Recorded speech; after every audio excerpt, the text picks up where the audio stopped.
I watched from the back of the boardroom as the CEO's son confidently clicked through slides showcasing my revolutionary smart home automation system to TechCorp's acquisition team.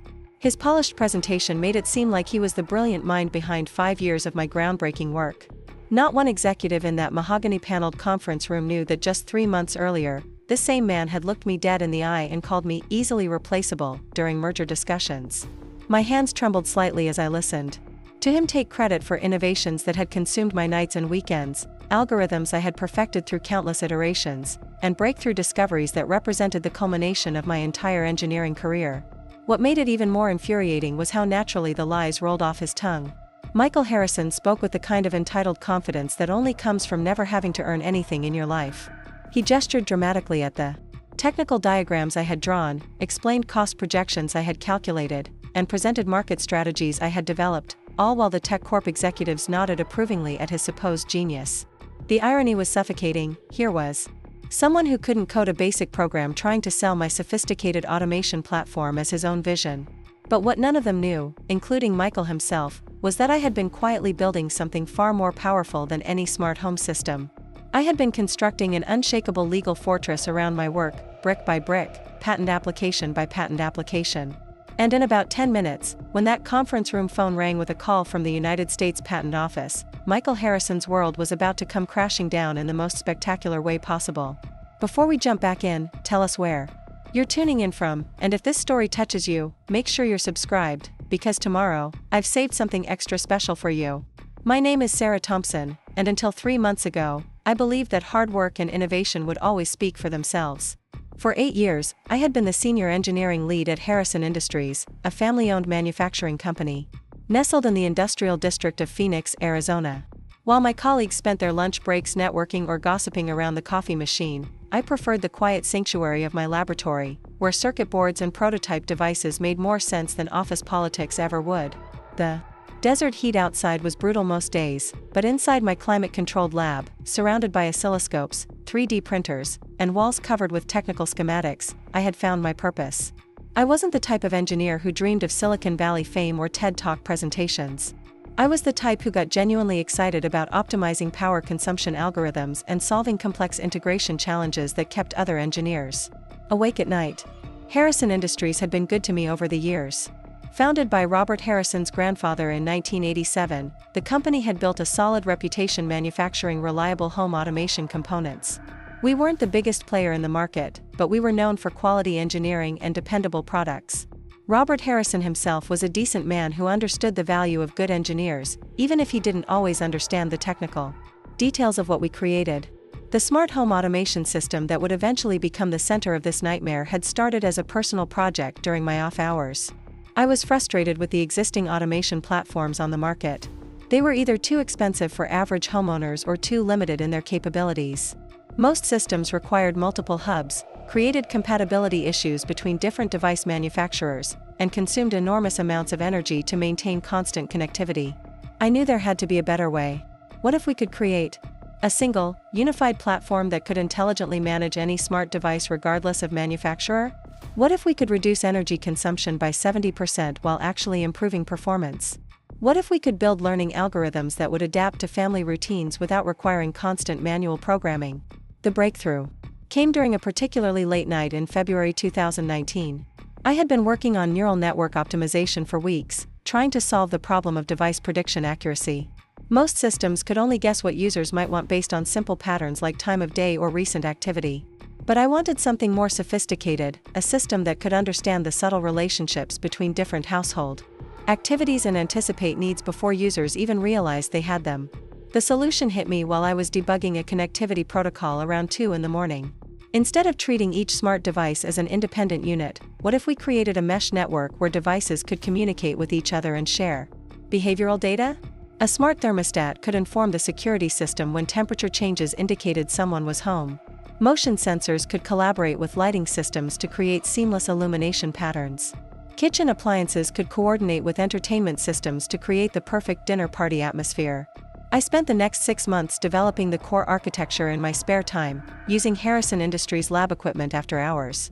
With Robert's permission, The early prototypes were promising but crude, jury-rigged combinations of existing components held together with determination and countless hours of programming.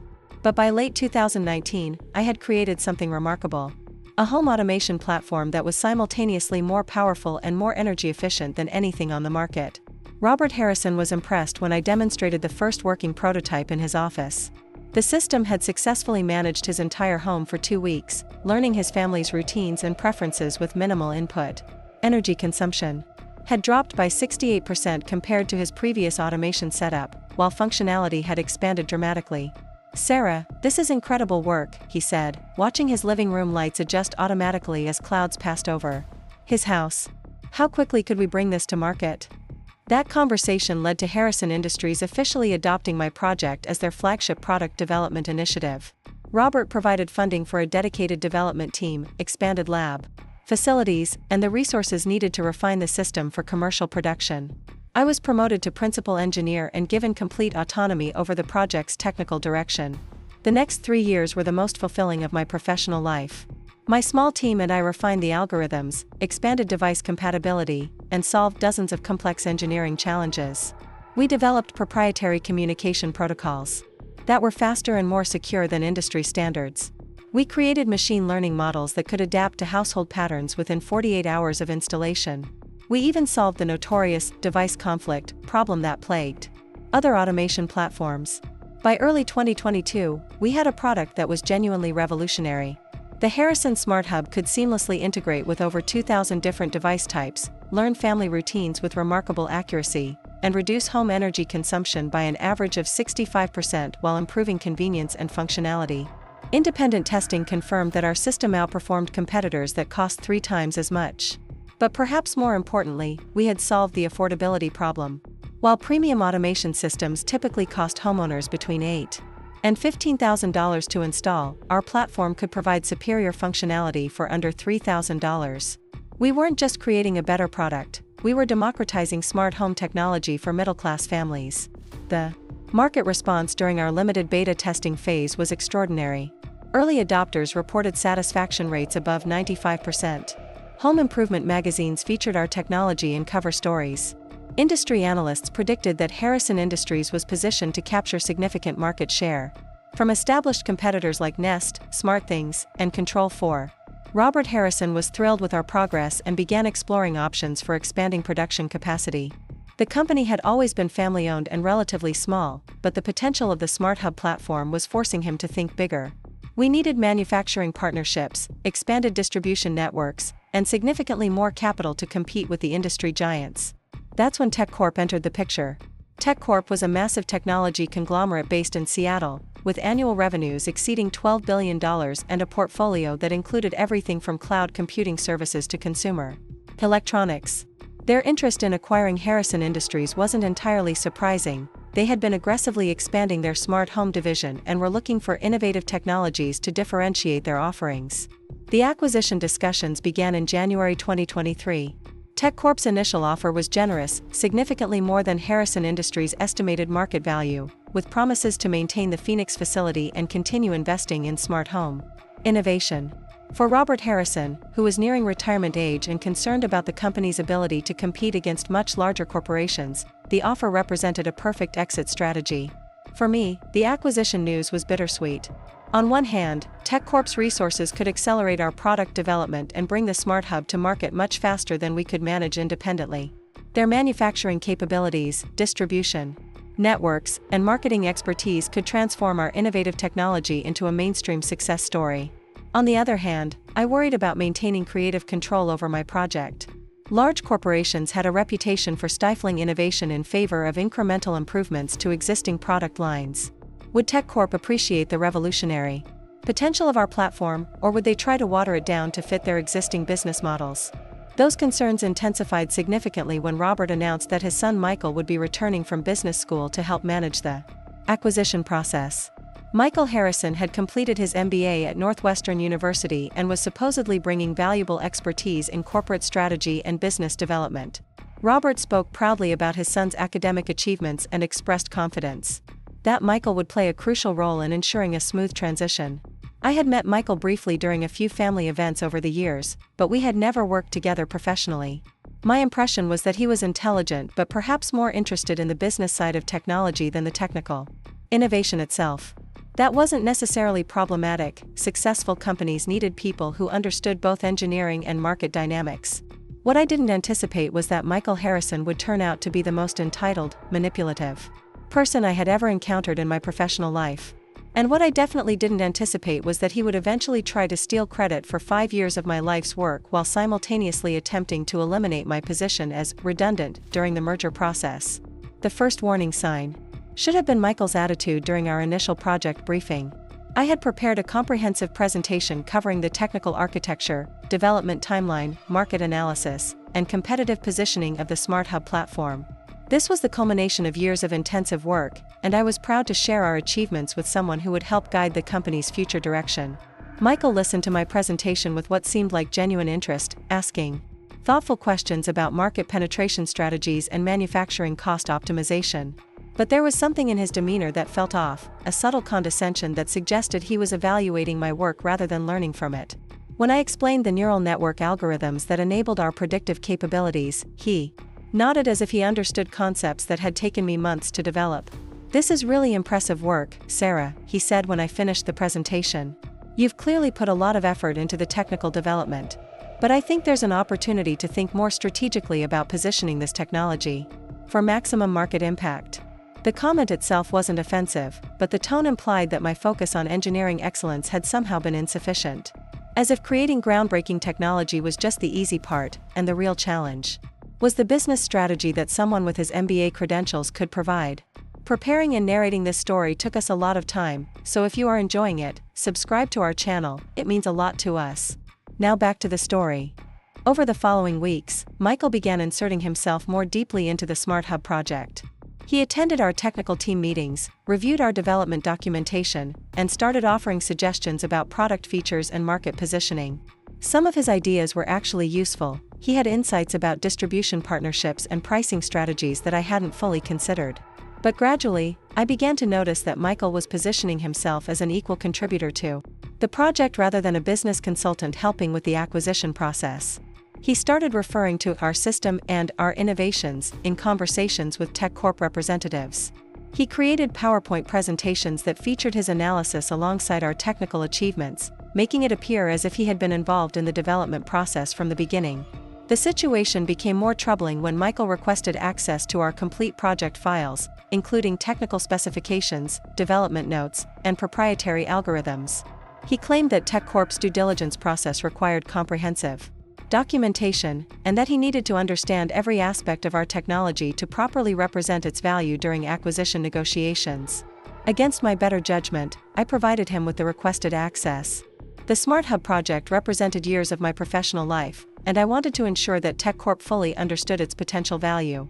If giving Michael detailed documentation would help secure a favorable acquisition deal and protect our development team's jobs, it seemed like a reasonable compromise.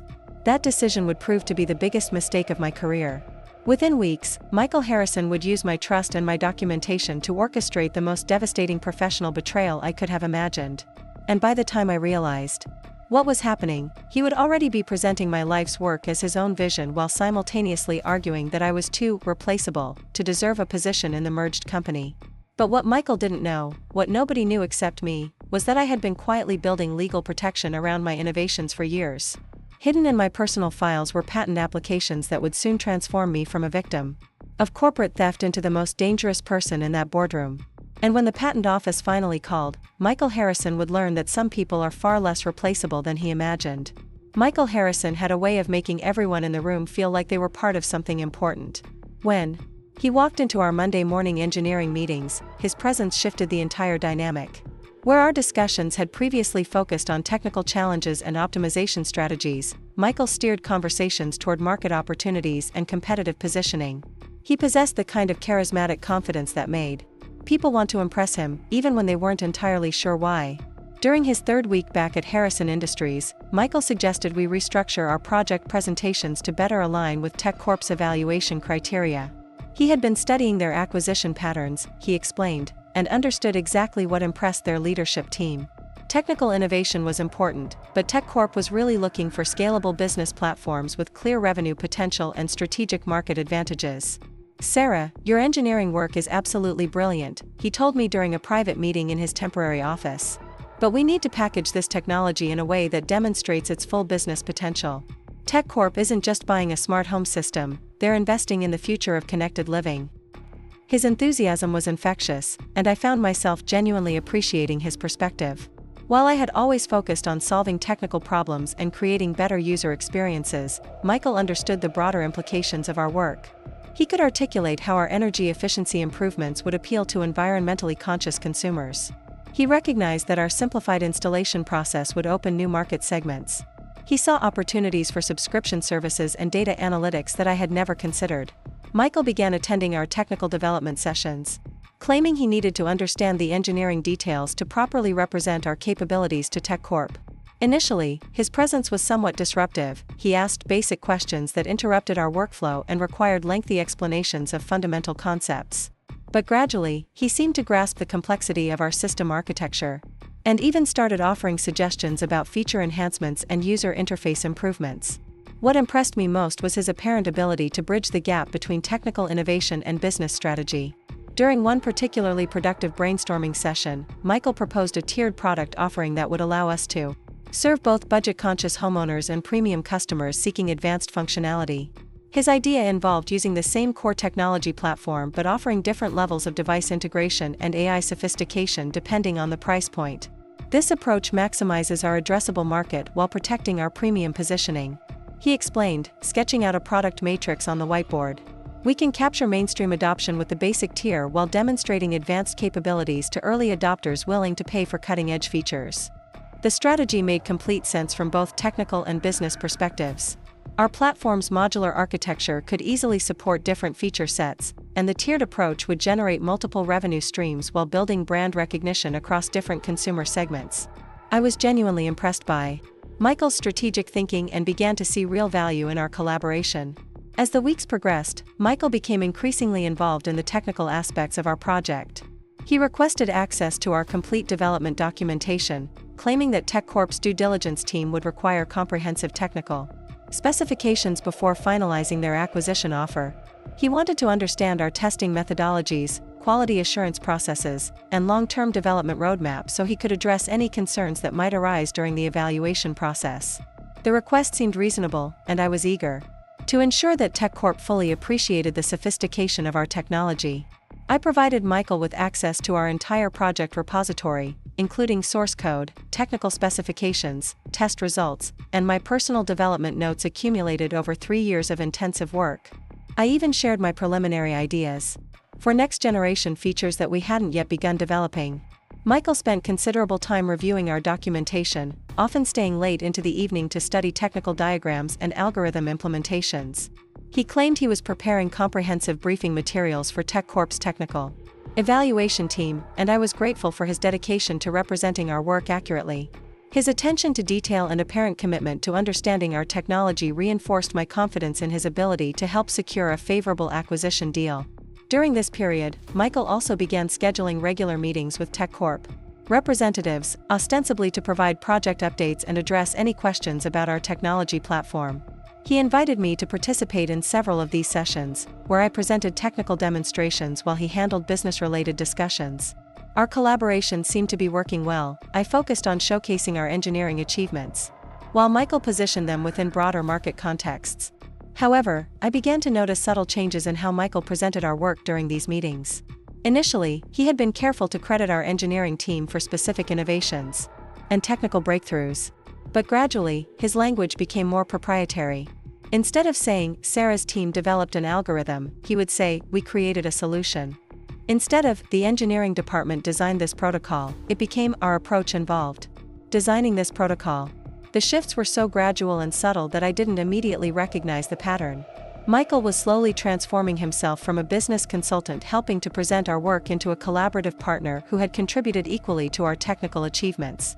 When TechCorp representatives asked detailed questions about specific innovations, Michael would often answer as if he had been personally involved in the development process. More troubling was Michael's apparent understanding of technical concepts that I had never explicitly explained to him. During one presentation, he accurately described the mathematical principles underlying our predictive algorithms, using terminology and explanations that suggested deep familiarity with machine learning theory. When a TechCorp engineer asked about potential scalability challenges, Michael provided a detailed response about database optimization and network architecture that impressed everyone in the room. After the meeting, I asked Michael where he had acquired such comprehensive knowledge of our technical implementation details. He laughed and said that business school had required more technical coursework than most people realized, and that he had always been fascinated by artificial intelligence and automation systems. His explanation seemed plausible, but something about his rapid mastery of complex engineering concepts felt unsettling. My concerns intensified when Michael began creating his own presentation materials about our technology platform. He claimed that TechCorp preferred standardized formatting for all acquisition-related documentation, and that he was simply translating our technical presentations into their preferred template. But when I reviewed his slides, I noticed that he had reorganized our content in ways that emphasized his strategic insights while downplaying the engineering innovation that had made our achievements possible. Michael's presentations portrayed the SmartHub platform as the result of integrated business and technical strategy rather than breakthrough engineering followed by strategic positioning. His slides suggested that market analysis and competitive research had driven our technical decisions, when in reality, our innovations had emerged from solving fundamental engineering challenges. The subtle reframing made it appear as if business strategy had been equally important to our success. Even more concerning was Michael's apparent access to information that I had never shared with him. During one presentation, he referenced power consumption measurements from prototype tests that I had conducted months before his involvement in the project. He discussed potential manufacturing optimizations that existed only in my personal research notes. He even mentioned compatibility challenges with specific device manufacturers that we had resolved through proprietary protocol modifications. When I asked him about these references, Michael explained that he had been conducting independent research to better understand our competitive landscape and technical positioning. He claimed that much of the information was available through industry publications and patent databases, and that his business school training had taught him how to gather comprehensive market intelligence. His explanations were always plausible, but the accumulation of small discrepancies was beginning to create a pattern that made me uncomfortable. Michael seemed to know more about our technology than he should have, and his presentations were gradually shifting credit for our achievements away from the engineering team and toward his strategic contributions. The situation reached a concerning inflection point when Michael suggested that we restructure our development team's roles to better align with TechCorp's organizational expectations. He had been studying their engineering management practices, he explained, and believed that some adjustments would help ensure a smooth integration following the acquisition. TechCorp operates with a more stratified approach to project management, Michael told me during a private meeting. They separate strategic oversight from technical implementation in ways that create clearer accountability and more efficient decision-making processes. According to Michael's analysis, TechCorp would expect our project to have distinct leadership roles for business strategy, technical architecture, and implementation management. He suggested that the merger would create opportunities for our team members to specialize in areas that matched their strengths while ensuring that all aspects of the project received appropriate attention. The restructuring proposal seemed reasonable on the surface, but I noticed that Michael was positioning himself as the natural choice for strategic oversight while suggesting that my role should focus primarily on technical implementation. Instead of leading the overall project, I would become responsible for engineering execution while he handled business planning, market positioning, and stakeholder communications. Your engineering expertise is incredibly valuable, Michael assured me, but TechCorp will need someone who can interface effectively with their business development teams and long-term strategic planning processes. My MBA background and family connections within the industry make me the logical choice for that role. The proposal felt like a demotion disguised as organizational optimization. While Michael would be making high-level decisions about product direction and market strategy, I would be implementing technical specifications that others had defined. Instead of owning the complete vision for our technology platform, I would become a highly skilled contractor executing someone else's strategic plans. I expressed my concerns to Michael, explaining that my intimate knowledge of our technology's capabilities and limitations made me uniquely qualified to guide both technical and strategic decisions. The SmartHub platform had emerged from my understanding of user needs and technical possibilities, and separating those perspectives could compromise our ability to continue innovating effectively. Michael listened sympathetically but remained convinced that specialization would benefit everyone involved. He argued that my technical expertise was too valuable to dilute with business responsibilities, and that his strategic background would complement my engineering skills in ways that strengthened our overall capabilities. "Think about it this way," he said, leaning back in his chair with the confident smile that had become his trademark. "You're absolutely brilliant at solving technical problems and creating innovative solutions. But TechCorp operates in a different league from Harrison Industries. They need someone who understands enterprise sales, strategic partnerships, and long-term market development. That's where my expertise adds the most value." His arguments were logical, but the underlying assumption bothered me deeply. Michael seemed to believe that technical innovation was simply a matter of execution, while business strategy required sophisticated judgment and industry expertise. He was positioning engineering as a support function for strategic decisions, rather than recognizing that breakthrough technology often drives business strategy rather than following it. More troubling was Michael's apparent belief that his MBA credentials and family connections made him more qualified to represent our work to corporate executives than the person who had actually created the technology. He seemed to assume that TechCorp's leadership would be more impressed by polished business presentations than by deep technical understanding and innovative problem-solving capabilities. As Michael continued developing his strategic framework for our project, I began to realize that his vision for the merger involved transforming me from a technology leader into a technical specialist working under his strategic direction.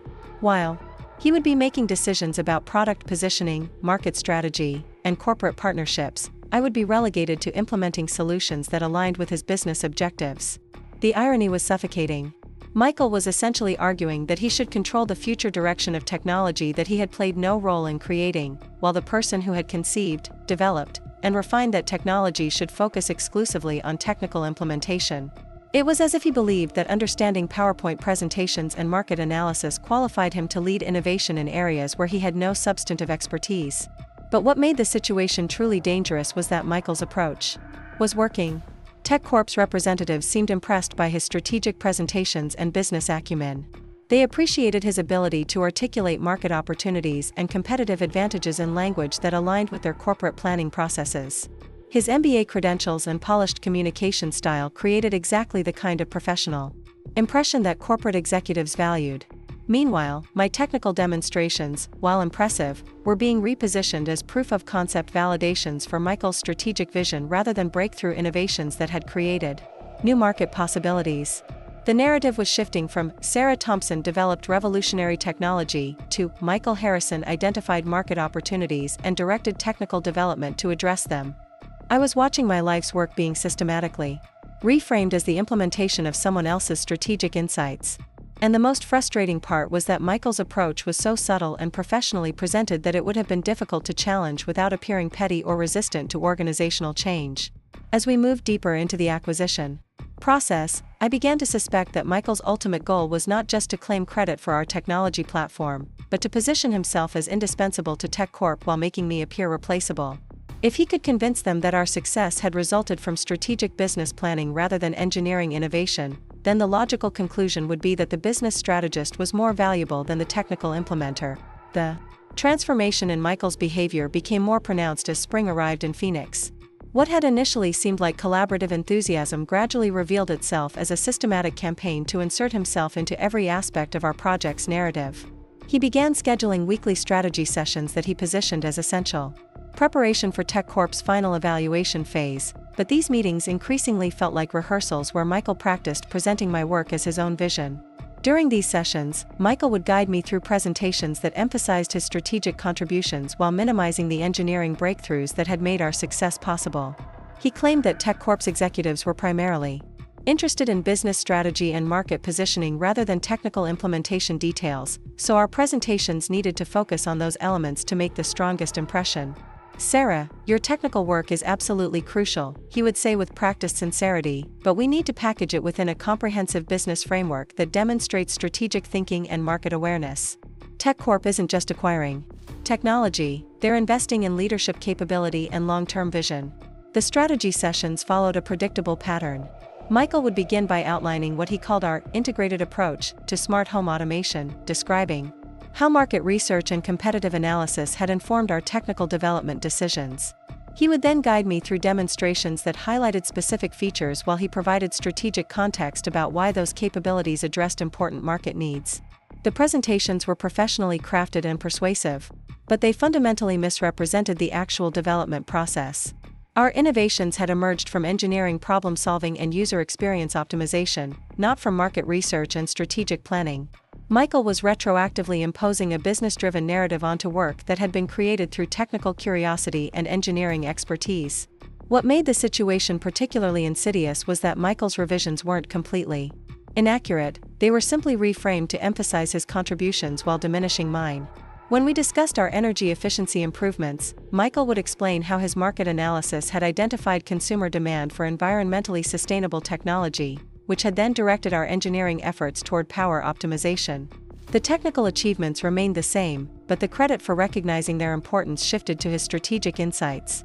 Similarly, when demonstrating our simplified installation process, Michael would describe how his research into market barriers had revealed that complex setup procedures were limiting smart home adoption, leading to our focus on user-friendly configuration tools. Again, the engineering accomplishments were acknowledged, but the vision for addressing those challenges was attributed to his business analysis rather than my understanding of user experience problems. The pattern extended to every aspect of our technology platform. Michael had developed explanations that positioned his strategic thinking as the driving force behind our technical decisions, while presenting my engineering work as skilled implementation of his vision.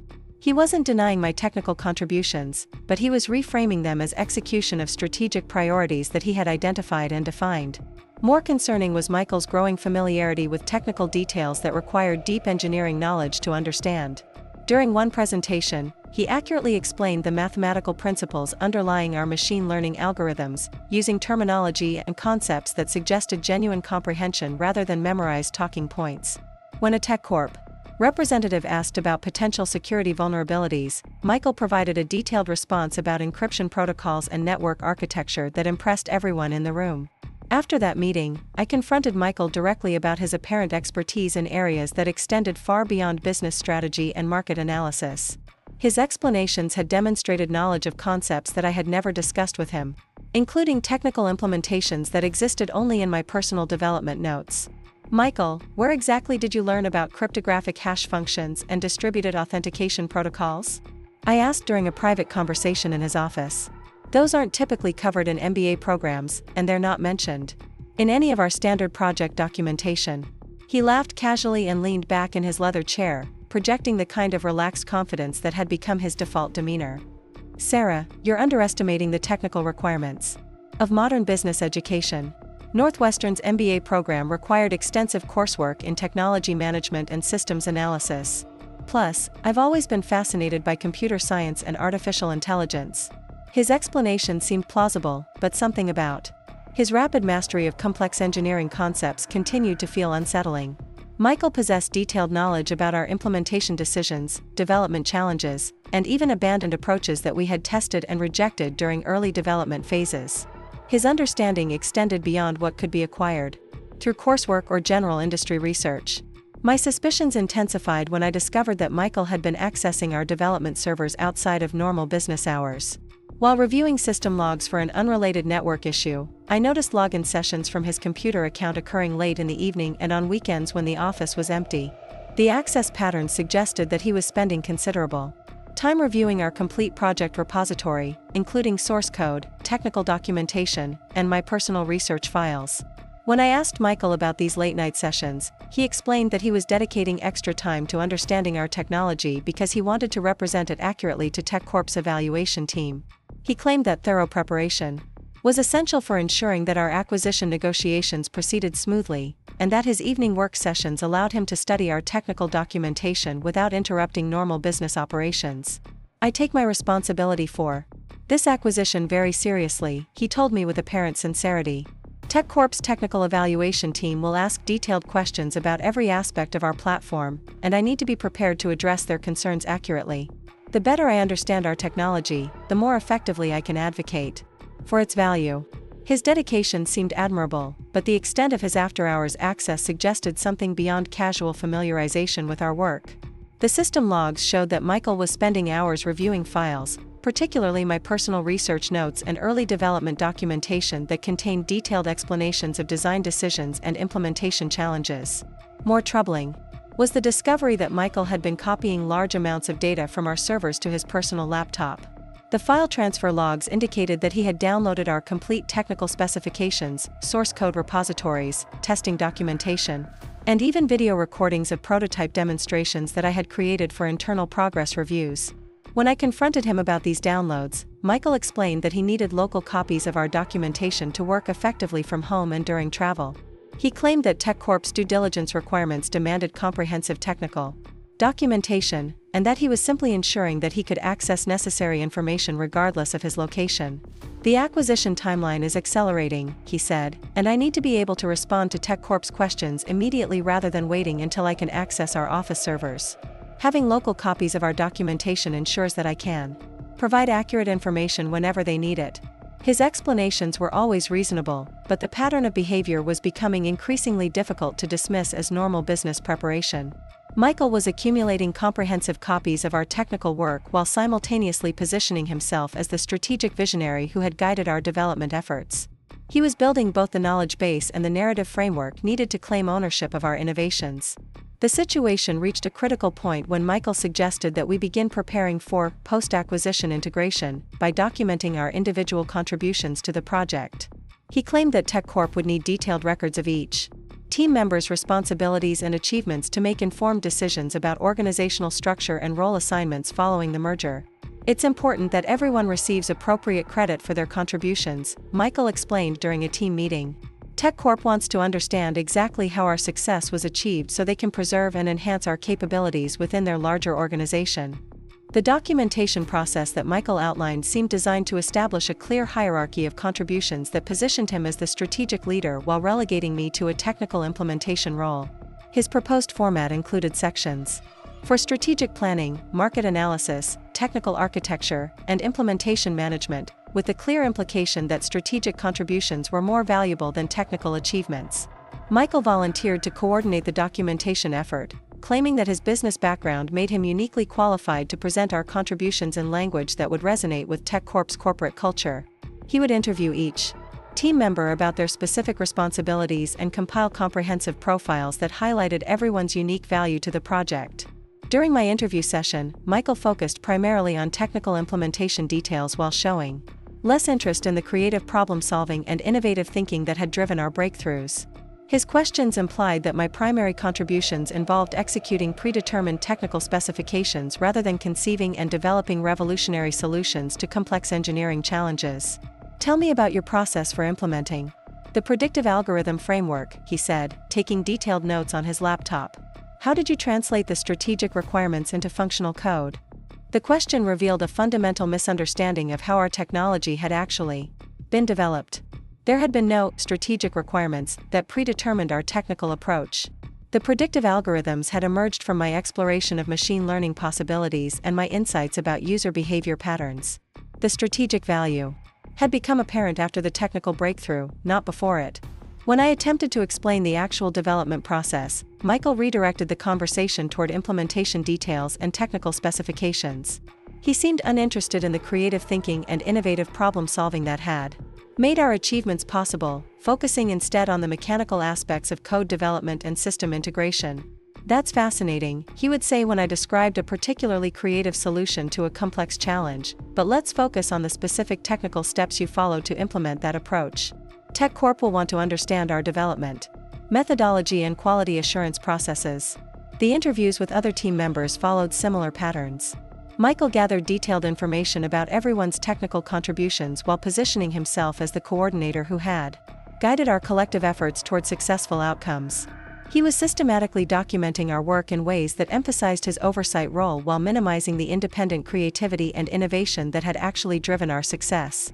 The final documentation that Michael compiled presented our project as the successful execution of an integrated business and technical strategy that he had developed and managed. My contributions were acknowledged as exceptional technical implementation and innovative engineering solutions, but they were framed as responses to strategic priorities that Michael had identified and defined. Reading through Michael's summary of our project felt like watching someone else receive credit for my life's work. The technical achievements were accurately described, but the vision, creativity, and innovative thinking that had made them possible were attributed to his strategic planning and business leadership. I had been transformed from the inventor of revolutionary technology into a highly skilled technician who had successfully implemented someone else's vision. What made the situation even more infuriating was that Michael's approach was working perfectly. TechCorp's representatives were increasingly impressed by his strategic presentations and business acumen. They appreciated his ability to articulate our technology's market potential and competitive advantages in language that aligned with their corporate planning processes. During a particularly important presentation to TechCorp's senior leadership team, Michael delivered a masterful performance that positioned our Smart Hub platform as the result of sophisticated strategic planning and integrated business development. He described how market research had identified specific opportunities, competitive analysis had revealed strategic advantages, and technical development had been directed toward addressing those priorities. The presentation was polished, persuasive, and completely fraudulent. Michael was claiming credit for insights, innovations, and achievements that belonged entirely to our engineering team. But his confident delivery and strategic framework made the narrative seem credible to executives who were more familiar with business strategy than technical innovation. After the presentation, TechCorp's CEO personally complimented Michael on his strategic vision and leadership capabilities. "It's rare to find someone who can combine technical understanding with sophisticated business strategy," he said, shaking Michael's hand warmly. "We're excited about the leadership potential you'll bring to our organization." Standing at the back of the room, I watched Michael accept praise for work that represented years of my professional life. He smiled graciously and discussed his vision for the future of smart home technology, while I remained invisible to the executives who were deciding my professional fate. That evening, Michael invited me to dinner to celebrate what he called our successful collaboration and the progress we were making toward finalizing the acquisition. We met at an upscale restaurant in Scottsdale, where he ordered expensive wine and spoke enthusiastically about the opportunities that lay ahead for both of us. "Sarah, I want you to know how much I appreciate your technical contributions to this project," he said, raising his glass in a toast. "Your engineering expertise has been absolutely essential to our success, and I'm confident that TechCorp will recognize your value as we move forward." His words were carefully chosen to sound appreciative while reinforcing the hierarchy that he had established. My technical contributions were essential to our success, but the success belonged to us collectively rather than to my individual innovation. I was a valuable team member rather than the creator of the technology that had made our success possible. As dinner progressed, Michael outlined his vision for our roles within TechCorp's organizational structure. He described exciting opportunities for me to lead technical implementation projects while he focused on strategic planning and business development. According to his plan, we would continue working together, but with clearly defined responsibilities that aligned with our respective strengths and expertise. "You'll have the freedom to focus on what you do best," he explained, "which is solving complex technical problems and creating innovative solutions. Meanwhile, I'll handle the business side of our operations, including strategic partnerships, market development, and stakeholder relations." The division of responsibilities that Michael described would effectively eliminate my involvement in strategic decision-making while positioning him as the leader who determined our technology's future direction. I would become a highly skilled employee implementing technical specifications that he defined, rather than the innovator who conceived and developed revolutionary solutions to complex challenges. But what troubled me most about that dinner conversation was Michael's apparent confidence that I would accept this arrangement without resistance. He seemed to assume that I would be grateful for the opportunity to continue working on technical projects while he handled the more prestigious aspects of business leadership and strategic planning. His assumption revealed a fundamental misunderstanding of what motivated me professionally. Michael believed that technical work was simply a matter of solving predefined problems, while strategic thinking required sophisticated judgment and business expertise. He didn't understand that innovation often emerges from technical exploration rather than strategic planning, and that the most valuable insights frequently come from engineers who understand both user needs and technological possibilities. As I listened to Michael describe his vision for our future collaboration, I realized that he was offering me the opportunity to become a well-paid technical contractor working under his strategic direction, while he made decisions about product development, market positioning, and corporate partnerships. I would be implementing solutions that aligned with his business objectives. The irony was crushing. Michael was essentially proposing that he should control the future direction of technology that he had played no role in creating, while the person who had conceived, developed, and refined that technology should focus exclusively on technical implementation of his strategic vision. The warning signs that should have alerted me to Michael's true intentions became increasingly obvious in retrospect, though at the time they seemed like minor inconsistencies that could be explained by his eagerness to master our technology quickly. The first major red flag appeared during a technical review meeting with TechCorp's engineering team, when Michael demonstrated knowledge of proprietary algorithms that I had never discussed with him in detail. Dr. Jennifer Walsh, TechCorp's senior AI researcher, had asked a complex question about our machine learning implementation, specifically regarding how we had solved the notorious device conflict resolution problem that plagued most automation platforms. This was one of our most significant technical breakthroughs, involving sophisticated algorithms that I had developed through months of experimentation with neural network architectures and behavioral prediction models. Without hesitation, Michael launched into a detailed explanation of our approach, describing the mathematical principles underlying our conflict resolution system with an accuracy that stunned me. He discussed weighted decision trees, probabilistic outcome modeling, and adaptive learning parameters using terminology and concepts that suggested deep familiarity with machine learning theory and practical implementation challenges.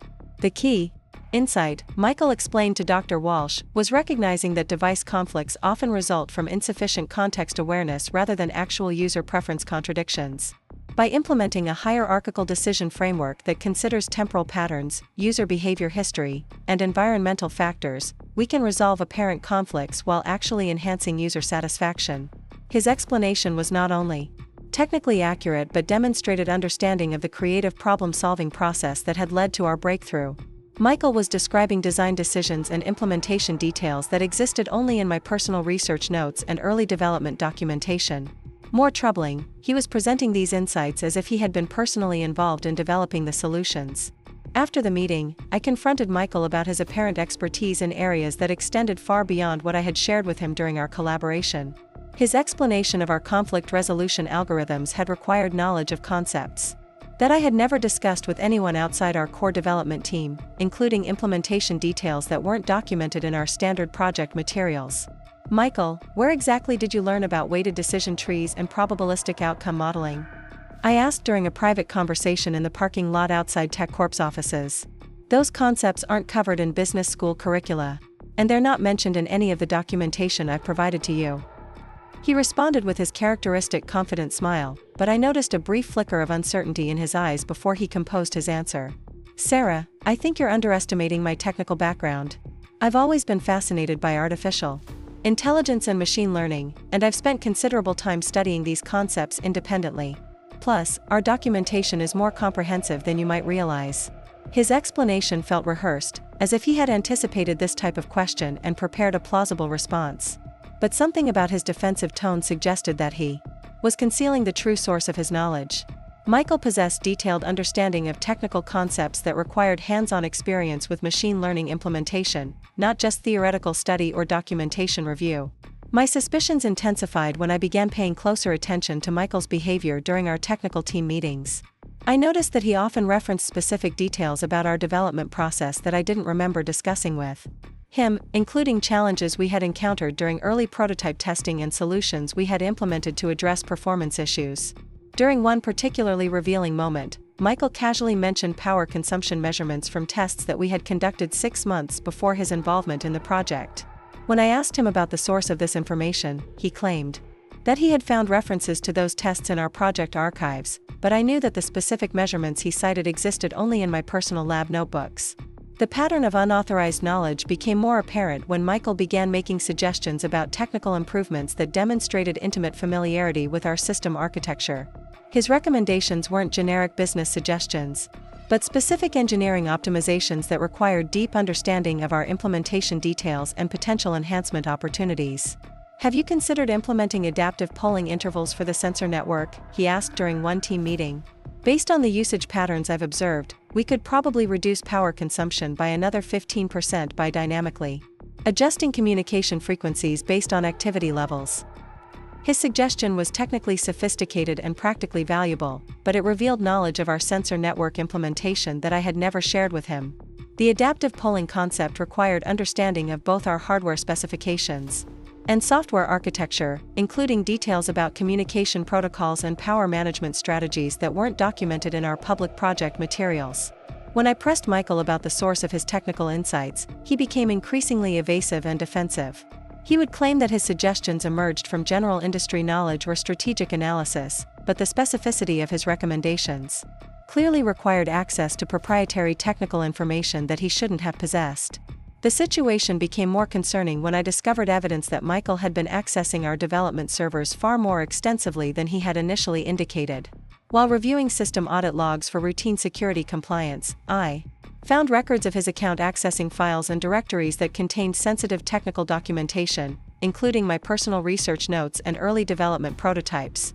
The access patterns revealed that Michael had been systematically downloading large volumes of data from our servers, including source code repositories, technical specifications, testing documentation, and even video recordings of prototype demonstrations that I had created for internal progress tracking. The file transfer logs showed that he had copied our complete technical archive to his personal laptop over a period of several weeks.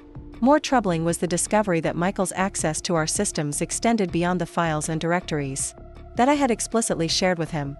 The audit logs indicated that he had been exploring our server infrastructure, accessing backup repositories, and even reviewing deleted files that contained abandoned approaches and failed experiments from our early development phases. When I confronted Michael about these unauthorized access patterns, his explanation was characteristically smooth but fundamentally unsatisfying. He claimed that thorough preparation for TechCorp's technical evaluation required comprehensive understanding of our development process, including both successful innovations and lessons learned from unsuccessful approaches.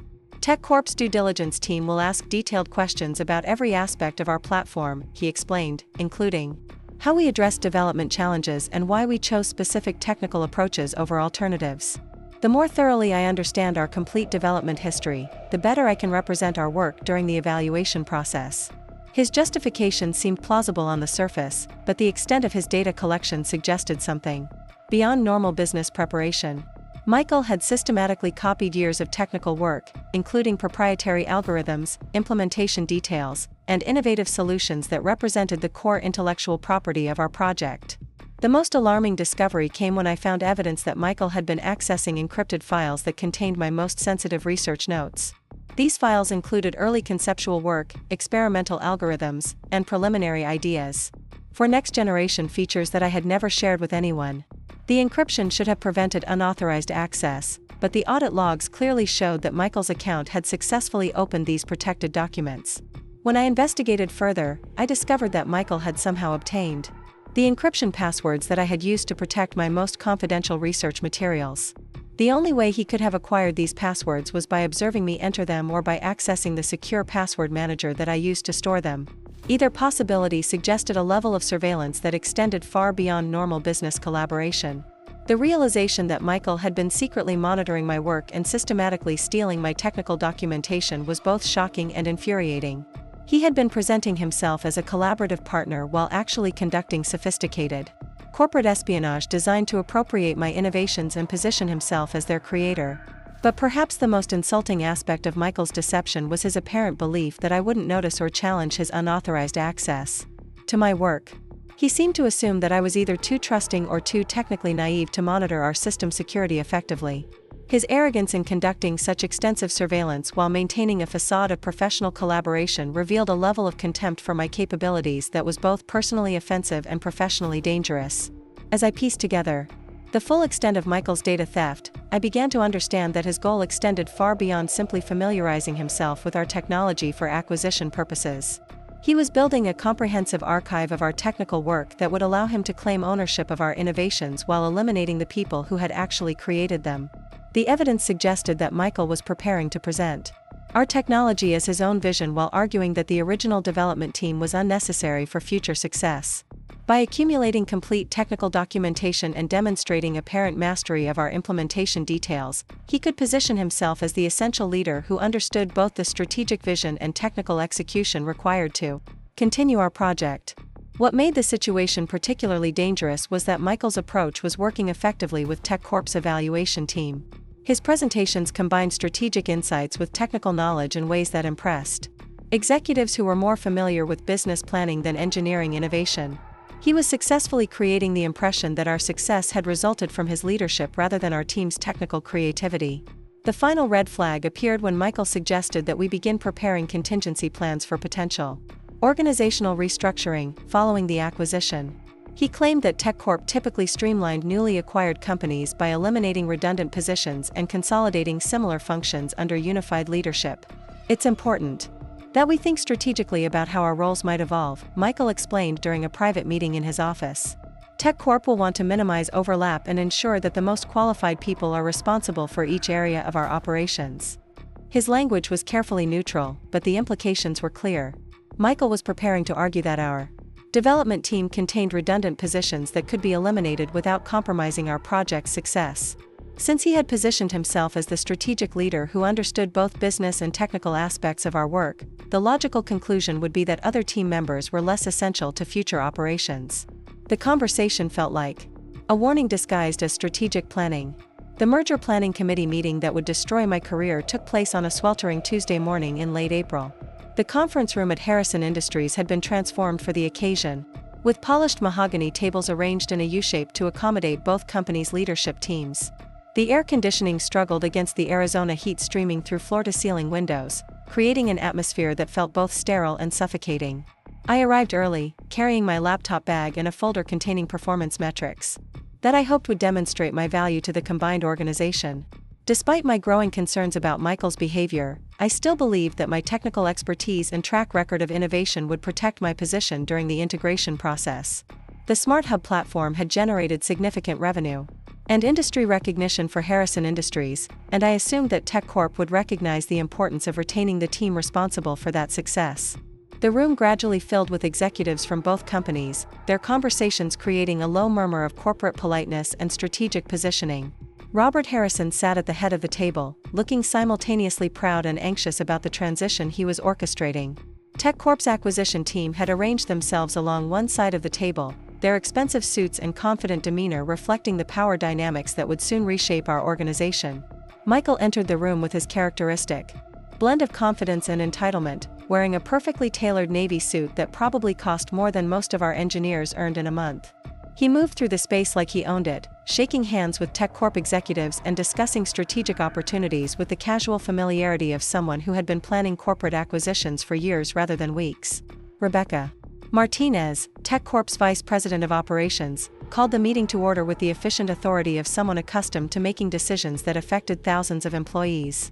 She was a sharp-featured woman in her early 50s whose reputation for operational excellence had made her one of the most feared and respected executives in the technology industry.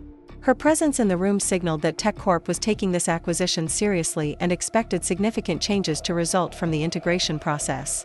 "We're here today to discuss personnel transitions and organizational optimization," Rebecca announced, consulting the tablet in front of her.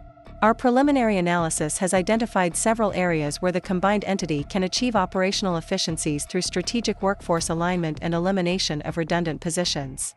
The euphemistic language couldn't disguise the fundamental reality of what was being discussed. TechCorp had analyzed our organizational structure and identified employees whose positions could be eliminated without compromising operational effectiveness. For those individuals, this meeting would determine whether they had a future with the combined company or would be seeking new employment within the next few weeks. Rebecca continued her presentation by outlining TechCorp's integration methodology, which involved evaluating each position based on strategic value, unique expertise, and alignment with long-term organizational objectives. The process was designed to retain essential talent while eliminating overlap and redundancy that typically resulted from corporate mergers. "We've identified the smart home automation platform as a core strategic asset," she explained, "and we're committed to preserving and enhancing the capabilities that have made that project successful. However, we need to ensure that our organizational structure supports efficient development and market expansion rather than duplicating functions that exist elsewhere within TechCorp." The discussion that followed felt like a clinical dissection of our team's value proposition. Each engineer's responsibilities were analyzed in terms of their strategic importance and potential for replacement by existing TechCorp personnel. The conversation focused primarily on eliminating positions that could be absorbed by TechCorp's established engineering departments, rather than preserving the collaborative dynamics that had made our innovations possible. Michael participated actively in these discussions, demonstrating detailed knowledge of each team member's contributions while subtly positioning himself as the essential coordinator who understood both the technical and strategic aspects of our work. His comments consistently emphasized his role in guiding our project's development while minimizing the independent creativity and innovation that had actually driven our success. The Smart Hub platform represents a sophisticated integration of market analysis, strategic planning, and technical implementation, Michael explained to the TechCorp executives. Success in this area requires someone who can bridge the gap between business strategy and engineering execution, ensuring that technical development aligns with market opportunities and competitive positioning. His presentation was masterfully crafted to highlight his supposed indispensability while implying that other team members performed more specialized functions that could potentially be handled by TechCorp's existing engineering staff. Michael was positioning himself as the irreplaceable strategic leader while suggesting that the people who had actually created our technology were interchangeable technical resources. The conversation continued with detailed analysis of each position's responsibilities and potential for consolidation with existing TechCorp functions.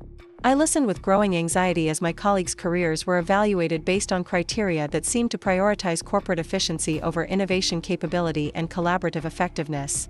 When the discussion reached my position, I felt confident that my track record of technical leadership and innovative problem-solving would demonstrate clear value to the combined organization. The Smart Hub platform had emerged from my vision and engineering expertise, and I assumed that TechCorp would recognize the importance of retaining the person responsible for that breakthrough innovation. Rebecca Martinez consulted her notes before addressing my role directly. Sarah Thompson has been the lead engineer on the Smart Home Automation project, with primary responsibility for technical architecture and algorithm development. Her work has clearly been valuable to the project's success, but we need to consider whether this type of specialized engineering function might be better integrated with our existing AI and automation teams. The clinical language made my professional accomplishments sound like interchangeable technical components rather than breakthrough innovations that had required years of creative problem-solving and engineering expertise. Rebecca was discussing my career as if it were a cost-benefit calculation rather than recognizing the unique insights and capabilities that had made our success possible. I raised my hand tentatively, hoping to provide context about my contributions that might not be apparent from organizational charts and job descriptions. I'd like to share some information about the technical innovations that have made our platform successful, and how those capabilities might complement TechCorp's existing engineering resources. Michael's expression tightened almost imperceptibly, but he maintained his professional composure as Rebecca nodded for me to continue. I had prepared talking points about our breakthrough algorithms, energy efficiency improvements, and user experience innovations that could benefit TechCorp's broader product portfolio. But before I could begin my presentation, Michael interjected with a comment that would haunt me for months afterward. Rebecca, let's be realistic about the technical requirements for this project going forward. Sarah has done solid work on the engineering implementation, but TechCorp already has world-class AI and automation teams that can handle technical development more efficiently than our current structure. He paused for a moment, looking directly at me with an expression that combined condescension with barely concealed contempt. The truth is, engineers like Sarah are easily replaceable. TechCorp has dozens of qualified developers who can implement technical specifications and maintain existing systems. The real value in this acquisition lies in our market positioning, strategic relationships, and business development capabilities. The words hit me like a physical blow. Michael had just dismissed 5 years of innovative engineering work as routine technical implementation that could be handled by any competent developer. He was arguing that my breakthrough innovations were simply the result of following predetermined specifications rather than creative problem-solving and engineering excellence. The strategic vision and business leadership required for this project's continued success, Michael continued, requires someone who understands both market dynamics and technical possibilities. That's where my MBA background and industry connections provide unique value that can't be easily replicated. The room fell silent as Michael's words hung in the air. He had essentially argued that business strategy was irreplaceable while engineering innovation was a commodity that could be purchased from any qualified contractor. His dismissal of my contributions wasn't just professionally devastating, it revealed a fundamental misunderstanding of how breakthrough technology actually gets created. Rebecca Martinez nodded thoughtfully, making notes on her tablet while Michael's assessment reinforced TechCorp's apparent belief that strategic leadership was more valuable than technical innovation. The executives around the table seemed to accept his characterization of engineering work as routine implementation rather than recognizing the creative insights that had made our platform revolutionary. That's a valuable perspective, Rebecca said, and it aligns with our general approach to acquisition integration. We typically find that business strategy and market development capabilities are more difficult to replicate than technical implementation skills. Her response felt like a death sentence for my career prospects with the combined organization. TechCorp's leadership was accepting Michael's argument that strategic thinking was rare and valuable while engineering innovation was common and replaceable. They were prioritizing corporate credentials and business connections over the technical creativity that had actually created the value they were acquiring. I attempted to respond, hoping to provide a different perspective on the relationship between technical innovation and business strategy. I think there might be some misunderstanding about how our platform was actually developed.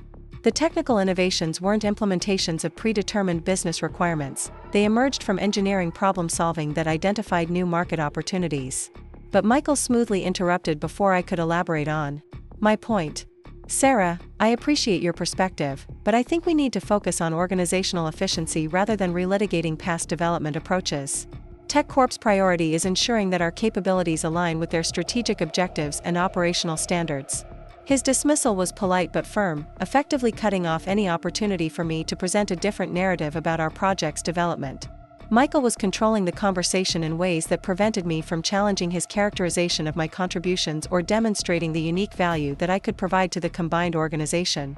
The discussion moved on to other topics, but I could barely focus on the subsequent conversations about integration timelines and operational procedures. Michael's words kept echoing in my mind: engineers like Sarah are easily replaceable. He had reduced years of innovative work to routine technical tasks that any competent developer could handle, while positioning himself as the irreplaceable strategic leader who had guided our success. What made the situation even more devastating was the apparent acceptance of Michael's assessment by everyone else in the room. None of the TechCorp executives challenged his characterization of engineering work as easily replaceable commodity labor. None of them seemed to recognize that breakthrough innovations typically emerge from creative technical problem-solving rather than strategic planning and market analysis. The meeting concluded with Rebecca Martinez outlining the next steps in the integration process, including individual evaluations and transition planning for positions that would be retained within the combined organization. The language was carefully neutral, but the implications were clear: some people would have continuing roles while others would be eliminated as redundant. As the executives filed out of the conference room, Michael approached me with what appeared to be genuine sympathy, though I now recognized it as carefully performed empathy designed to maintain his professional reputation. Sarah, I hope you understand that my comments weren't personal, he said, placing a hand on my shoulder in a gesture that felt both condescending and threatening.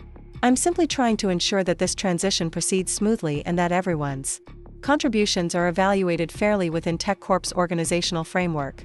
His words were precisely calculated to sound reasonable while reinforcing the power dynamic that he had established. Michael was positioning himself as the thoughtful leader who was making difficult but necessary decisions about organizational efficiency, rather than acknowledging that he was systematically eliminating the people who had actually created the value that TechCorp was acquiring. I'm confident that someone with your technical skills will find excellent opportunities, he continued, either within the combined organization or with other companies that need qualified engineering support. The phrase engineering support was particularly insulting, reducing my role as the principal innovator to that of a technical assistant who implemented other people's ideas. Michael was suggesting that my future career prospects involve providing support services rather than leading breakthrough innovations or guiding strategic technical decisions. Over the following days, the implications of that meeting became increasingly clear.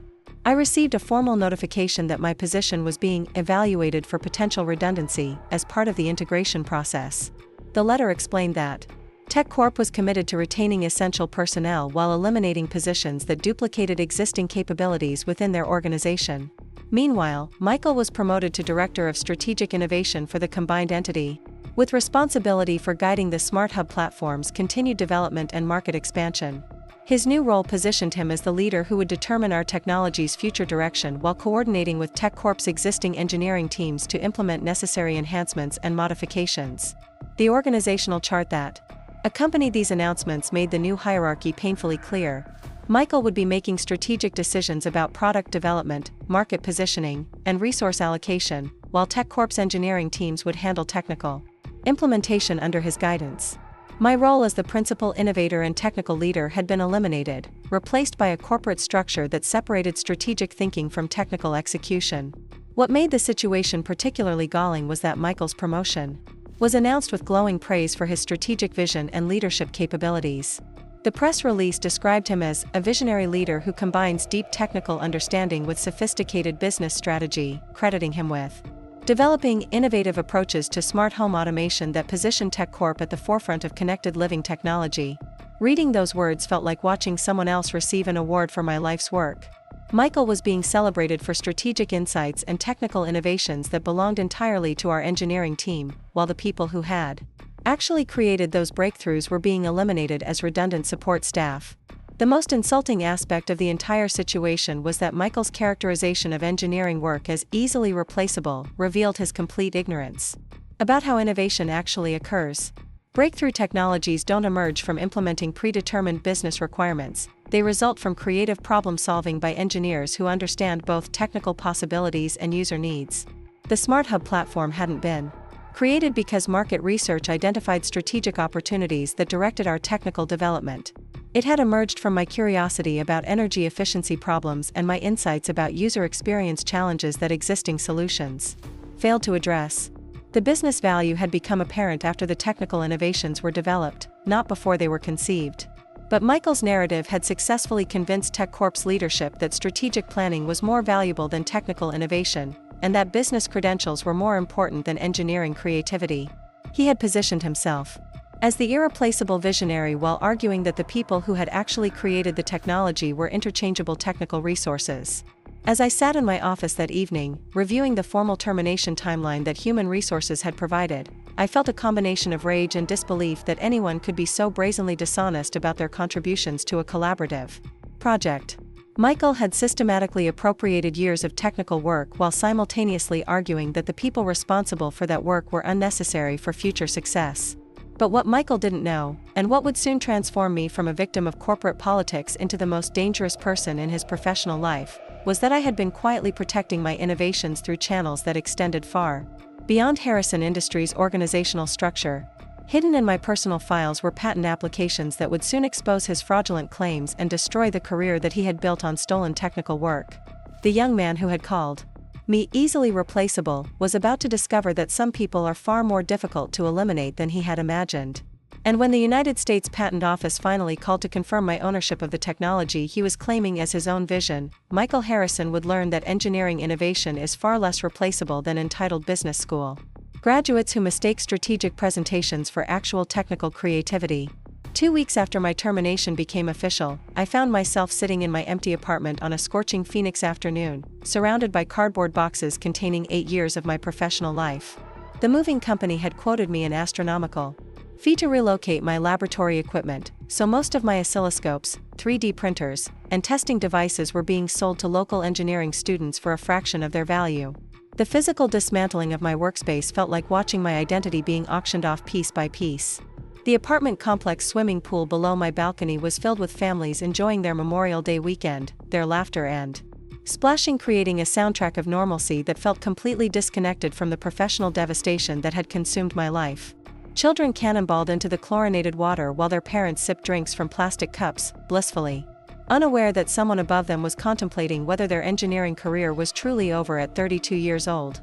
My laptop sat open on the kitchen table, its screen displaying the latest press coverage of TechCorp's acquisition success. The technology journalists were unanimous in their praise for what they called a strategic masterstroke that would position TechCorp as the dominant force in smart home automation. Michael Harrison was quoted extensively in these articles, describing his vision for the future of connected living and his plans to revolutionize how families interact with their home environments. Reading those interviews was like being forced to watch someone else claim credit for my children. Michael spoke eloquently about energy efficiency innovations, user experience breakthroughs, and artificial intelligence advances that represented years of my creative problem solving and technical expertise. He discussed market opportunities and competitive advantages with the confident authority of someone who had conceived and developed these solutions, rather than someone who had stolen them from their actual creator. The most recent article in TechWeek magazine featured a photograph of Michael standing in what had been my laboratory, gesturing toward prototype devices that I had designed and built with my own hands. The caption identified him as the visionary engineer-entrepreneur whose innovative approach to smart home automation is transforming TechCorp's connected living strategy. The visual symbolism was perfect, Michael claiming ownership of my workspace, my prototypes, and my innovations while I sat unemployed in an empty apartment. But what the journalists and TechCorp executives didn't know was that I had been quietly building something far more powerful than any smart home system during those long nights when Michael thought I was simply working late on routine development tasks. While he was focused on stealing my technical documentation and positioning himself as the strategic mastermind, I had been constructing an unshakable legal foundation that would soon expose his fraud and destroy everything he thought he had accomplished. The discovery that would change everything had occurred 3 weeks earlier, while I was cleaning out my desk and personal files in preparation for my departure from Harrison Industries. Hidden in the bottom drawer of my locked filing cabinet was a folder that I had forgotten about during the chaos of the acquisition process, my original patent application drafts from 2020 and 2021. These documents represented work that I had begun during the early stages of the Smart Hub development, when I was still uncertain about the commercial viability of my innovations but concerned about protecting my intellectual property rights.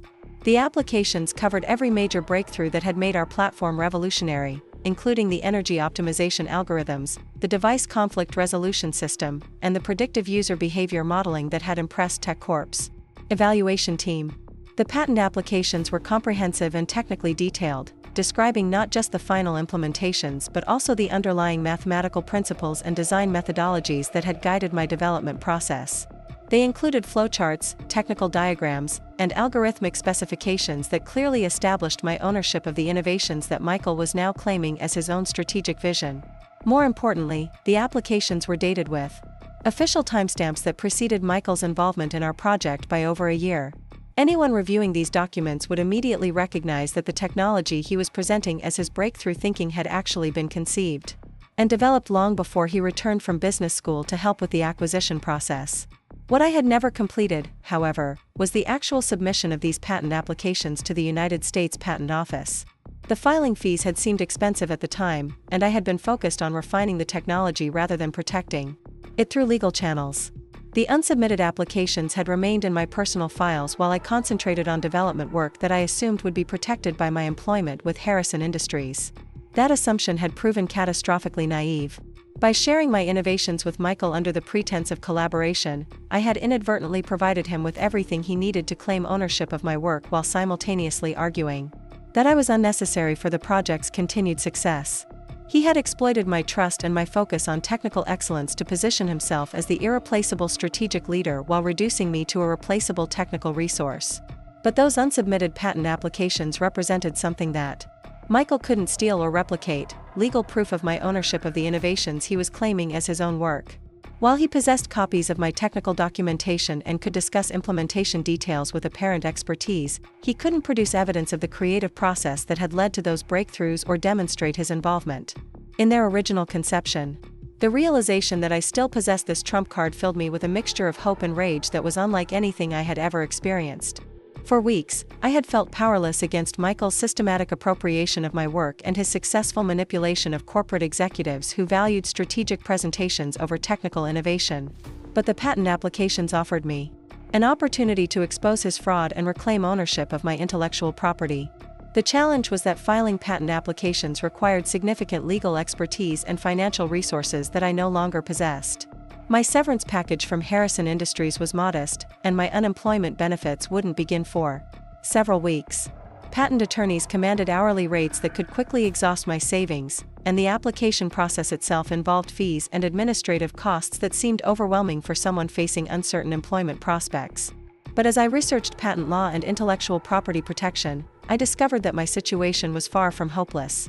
The technology industry had developed specialized legal practices focused on cases involving stolen innovations and fraudulent intellectual property claims. Some patent attorneys worked on contingency arrangements for cases involving clear evidence of theft, particularly when the stolen technology had obvious commercial value. After several days of research and phone calls, I found exactly what I needed: Patricia Chen, a patent attorney in downtown Phoenix who specialized in intellectual property disputes involving corporate fraud and employee rights violations. Her website featured case studies of engineers and inventors who had successfully reclaimed ownership of innovations that had been stolen by employers or business partners. During our initial consultation, Patricia reviewed my patent application. Drafts with the focused intensity of someone who understood both the technical significance of my innovations and the legal implications of Michael's fraudulent claims.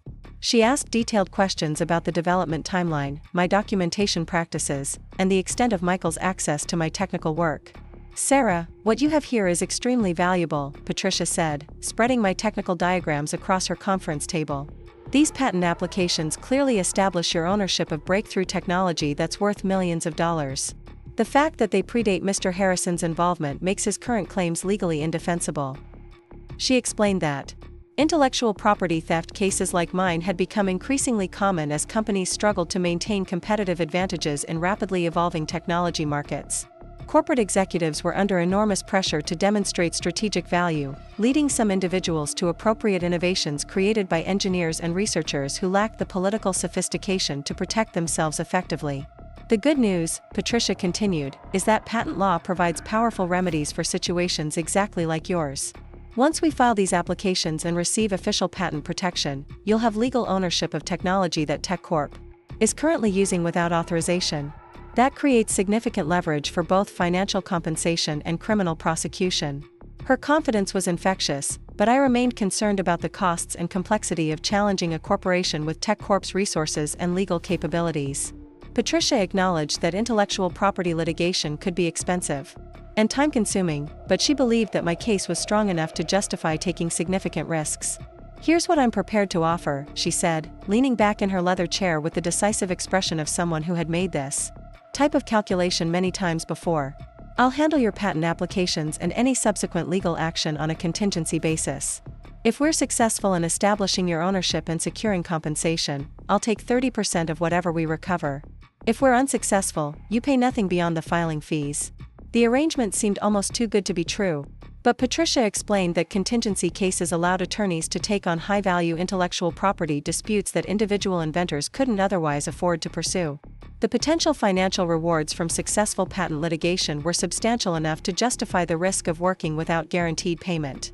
More importantly, Patricia understood that my case involved more than just financial compensation. Michael's fraudulent claims were actively damaging my professional reputation and career prospects throughout the technology industry. Every article that credited him with my innovations made it more difficult for me to find new employment or convince potential employers that I possessed the creative capabilities that had made the SmartHub platform successful. "We're not just seeking patent protection," Patricia explained. "We're also building a case for fraud, intellectual property theft, and professional defamation. Mr. Harrison has systematically appropriated your work while simultaneously destroying your career prospects. That creates liability that extends far beyond simple patent infringement." Over the following week, Patricia worked with remarkable efficiency to prepare and submit my patent applications to the United States Patent Office. The process involved updating my technical documentation to meet current filing requirements, preparing legal arguments that established my ownership of the innovations, and submitting evidence that demonstrated the commercial value of the technology. The applications covered 17 separate innovations that formed the core of the SmartHub platform, including the energy optimization algorithms that had attracted TechCorp's initial interest, the device integration protocols that had solved compatibility problems that plagued competitors, and the predictive user modeling that had made our system uniquely responsive to household routines and preferences. Each application included detailed technical specifications, implementation diagrams, and mathematical models that clearly established the sophistication and originality of my work. More importantly, they included development timelines and documentation, practices that proved my ownership of innovations that Michael was currently presenting as his own strategic insights. Patricia submitted the applications with expedited processing requests that would accelerate the review timeline from the typical 18 months to approximately 6 weeks. The expedited process required additional fees and detailed justifications, but Patricia argued that the commercial urgency created by Michael's fraudulent claims warranted immediate attention from the Patent Office. "The key to this strategy," Patricia explained, "is timing our revelation to maximize impact. We want Mr. Harrison to feel completely secure in his fraudulent claims before we expose them publicly. The more confident he becomes, the more devastating his downfall will be." The waiting period was excruciating. Every day brought new articles and press releases celebrating Michael's supposed innovations and strategic leadership. TechCorp issued quarterly guidance that specifically cited the SmartHub platform as a key driver of future revenue growth, with Michael prominently featured as the visionary leader who would guide the technology's continued development. Meanwhile, I struggled with unemployment applications, job interviews, and the daily humiliation of explaining why I was seeking new employment after being terminated from a project that was receiving widespread industry recognition. Potential. Employers invariably asked about my role in developing the Smart Hub technology, forcing me to acknowledge my involvement while being unable to claim credit for innovations that were publicly attributed to Michael. The most frustrating aspect of this period was watching Michael's growing confidence and public prominence. He appeared on technology podcasts discussing his approach to innovation management. He was quoted in industry publications offering strategic insights about smart home market trends. He even delivered a keynote presentation at the National Home Automation Conference, where he discussed his philosophy of user-centered design and his integrated approach to technical and business strategy. Watching that keynote presentation online was one of the most surreal experiences of my professional life. Michael stood on stage in front of 800 industry professionals, using PowerPoint slides that displayed my technical diagrams and algorithmic innovations while describing his journey of discovery and his breakthrough insights that had led to the Smart Hub platform's development. He spoke eloquently about the challenges of energy efficiency optimization, describing the mathematical complexities and engineering obstacles that had required months of intensive problem-solving to overcome. He discussed user experience research and behavioral modeling with the authority of someone who had personally conducted extensive studies and analysis. He even referenced specific prototype testing that I had performed in my laboratory, presenting the results as validation of his strategic hypotheses. The audience was clearly impressed by Michael's apparent mastery of both technical and business aspects of innovation management. During the question and answer session, several attendees complimented him on his unique ability to combine engineering expertise with strategic thinking, praising his holistic approach to technology development. One particularly painful moment occurred when a young engineer from the audience asked Michael for advice about transitioning from technical roles to strategic leadership positions. Michael's response was a masterclass in condescension disguised as mentorship. The key insight, he said with practiced authority, is recognizing that technical implementation is just one component of successful innovation. The real challenge lies in understanding market dynamics, user needs, and competitive positioning well enough to direct technical resources toward solutions that create genuine business value. He continued by explaining that most engineers were too focused on technical elegance to understand commercial viability, and that breakthrough innovations required strategic thinking that could bridge the gap between engineering possibilities and market opportunities. His advice essentially argued that technical skills were valuable but insufficient, while strategic capabilities were rare and irreplaceable. The irony was devastating.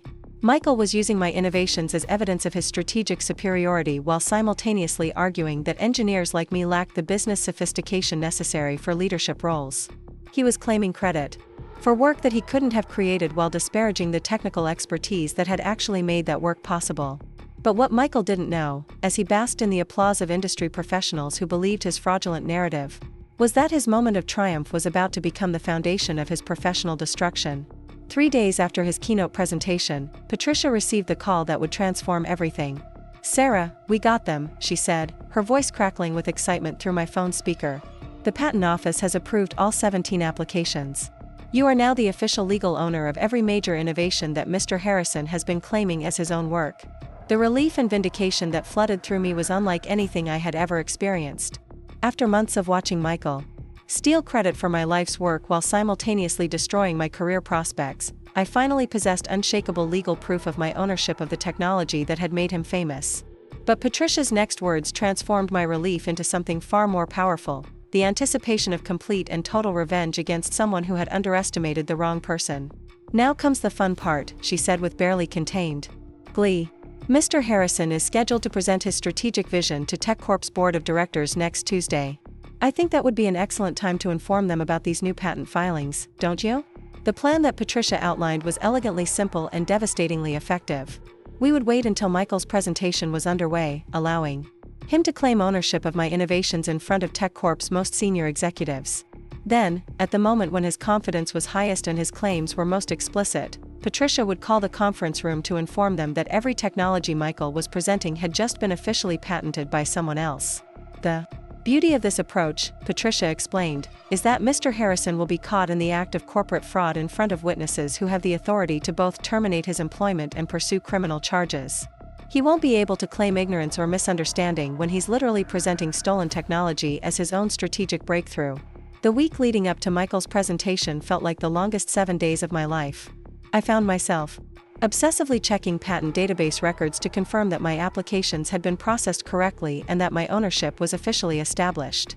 I reviewed Patricia's legal strategy repeatedly, looking for potential weaknesses or overlooked complications that might compromise our case. But mostly, I imagined the moment when Michael's fraudulent claims would be exposed in front of the executives whose approval he had worked so hard to secure. I pictured his confident expression dissolving into confusion and panic as he realized that his stolen career was collapsing in real time. I fantasized about the humiliation he would experience when TechCorp's leadership learned that their celebrated strategic visionary was actually a common thief who had built his reputation on someone else's innovations. The morning of Michael's presentation, I positioned myself in a coffee shop across the street from TechCorp's Phoenix headquarters, where I could see executives arriving for what they believed would be a routine strategic update. Through the floor-to-ceiling windows, I watched Michael enter the building carrying a leather portfolio that undoubtedly contained presentation materials featuring my technical work. At exactly 10:30, my phone rang with the call that would destroy Michael Harrison's career and restore my ownership of 5 years of innovative engineering work. "Sarah, it's time," Patricia said. "I'm about to make the most satisfying phone call of my legal career." As I sat in that coffee shop, watching the building where my stolen innovations were being presented as someone else's strategic vision, I felt a sense of anticipation that was both terrifying and exhilarating. Michael Harrison had called me easily replaceable while building his career on technology that he couldn't have created in 100 years. He was about to learn that some people are far more dangerous than they appear, especially when they're protecting work they've built with their own hands and mind. The young man who had dismissed my engineering expertise as routine technical implementation was about to discover that innovation requires capabilities that can't be stolen, replicated, or replaced by entitled business school graduates who mistake strategic presentations for actual creative achievement. Up next, you've got 2 more standout stories right on your screen. If this one hit the mark, you won't want to pass these up. Just click and check them out.